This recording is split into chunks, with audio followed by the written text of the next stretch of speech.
Hi guys, so the situation in Northern Ireland is not spiralling out of control post-Brexit, but there are certain elements that would like it to. On Monday morning, a bus driver was terrified as two masked men boarded the vehicle at 6 a.m. and ordered him off. They then set fire to the bus. Reports say that the masked men were doing so because of their anger over the Northern Ireland Protocol.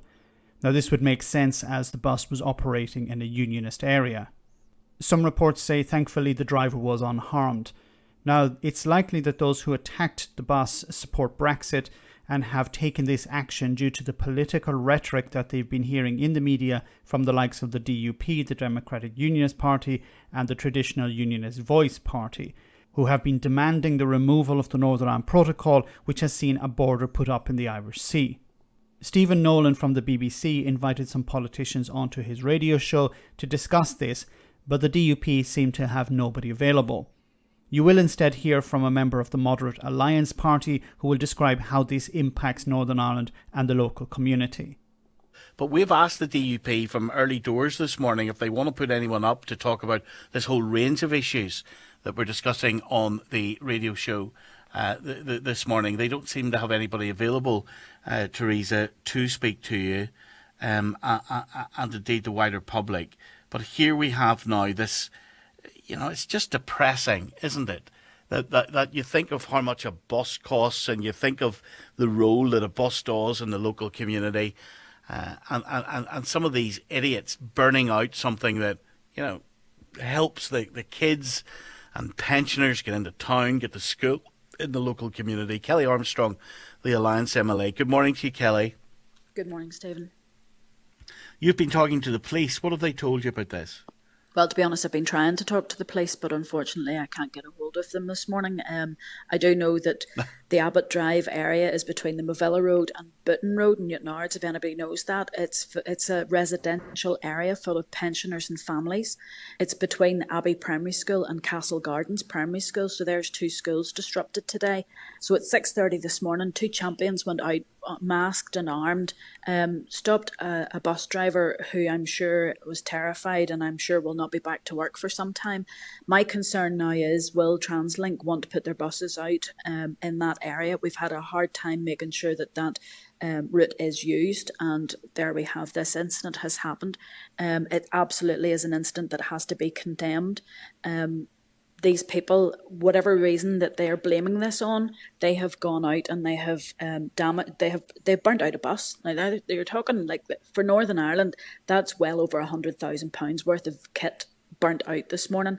We have community now that's in fear, and it would be known in that area as a Unionist community. So they're burning out a bus in a Unionist area. I don't know why they think this is going to achieve anything.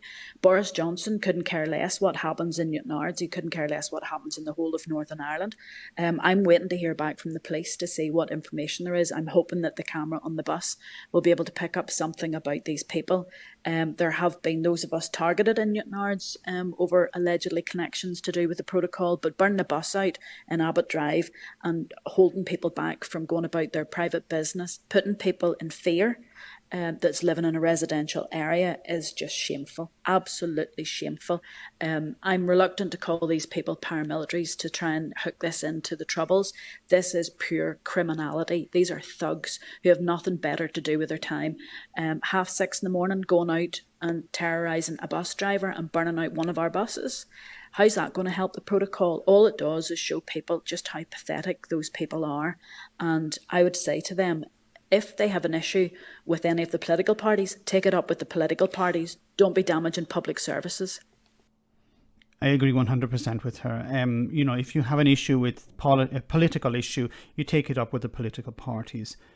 And the cost here, she talked about, £100,000. This bus is a cost for the community, and it's also a social cost because it's a bus that is used by school children or by pensioners who need to get into town. That's going to be taken away, and because it's not just that bus is going to be taken away, but also future services are going to be under greater scrutiny. Should we actually provide buses to these communities, to this part of the town? Because there's a risk for the companies providing these services, and there's a risk to the drivers themselves. Now, The political aspect of this, of course, is the protocol.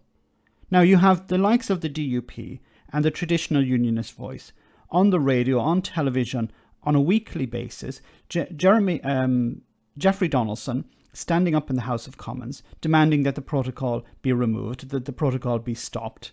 The likes of Sammy Wilson from the DUP using very inflammatory language when it comes to the removal of the protocol. And this is the consequence of that. You can't just say something like the protocol is a threat to Northern Ireland, the protocol is a threat to Northern Ireland's position in the UK. That's something that can be said pretty much outside Northern Ireland, but you don't use that type of rhetoric there, because this is the consequence of that. Now, thankfully, nobody was harmed, as far as I can see. The reports are still coming in on it, but it seems that the driver that got out of this incident unharmed, and that's thankful.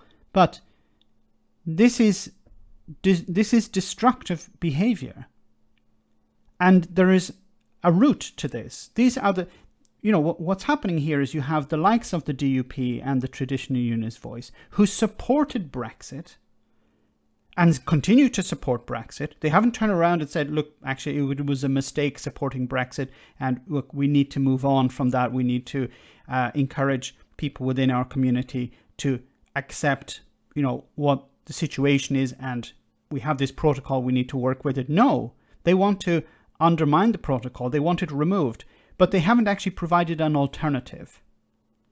Just no, no, no, no, no. That is their response to everything. And they'll egg on the likes of these people who jumped on board this bus and threatened the driver and burnt the bus eventually. Now, when it comes to the reaction, of course, the DUP, Jeffrey Donaldson, has condemned this. The DUP will likely condemn it. But they will be the next day complaining about the protocol. They haven't said, okay, this is the consequence of our action. This is the consequence of our rhetoric. We need to tone it down. We need to find an alternative. No, they will egg these people on. These people will carry out such actions. And then the very next day they'll condemn it, or even a few hours later they'll condemn it. And then after, they'll be back to square one again, saying that the protocol needs to go. The protocol is a threat to the UK. The protocol is a threat to Northern Ireland. Now, when it comes to the protocol itself, businesses want it implemented. Companies in Northern Ireland understand the value of the protocol, and they also understand the fact that the protocol is mitigating the damage that Brexit is doing. The same Brexit that the likes of the DUP and the traditional Unionist voice support and has supported in the past, and Northern Ireland itself voted against. Remember, Northern Ireland voted against Brexit. The majority of people in Northern Ireland do not support Brexit. So the protocol is a way of mitigating the damage of Brexit, the Brexit that the DUP and the traditional Unionist voice want. And then you have, once again, and unfortunately we're going to see more of these cases, because the people at the root of the problem will not shut the F up.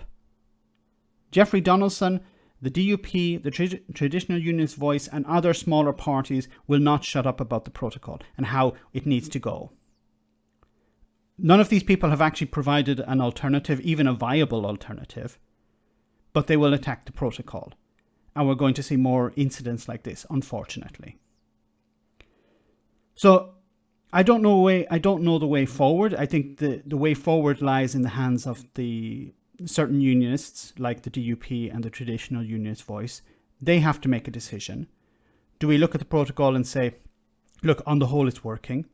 We don't like it, but it's a consequence of Brexit.